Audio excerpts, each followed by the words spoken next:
वेळेस भांडणं झाली आणि माझ्या लग्नाच्या नंतर तर मला असं वाटतं की जसं काही माझं मला माहेरच नाही आहे.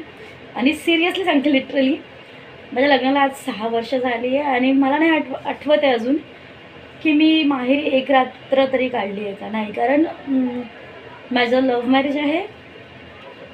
असं नाही आहे की माझ्या घरी स्वीकार नव्हतं, स्वीकार आहे.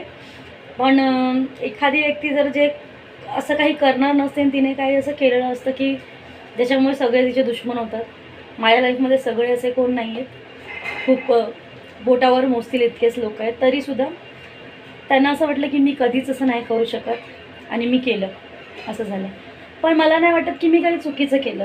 कारण जोडीदार निवडण्याचा हक्क मलाच असायला हवं, दुसरं कोणाला नाही.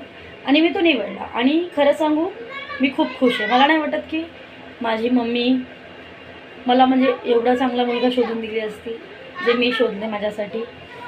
आणि खरं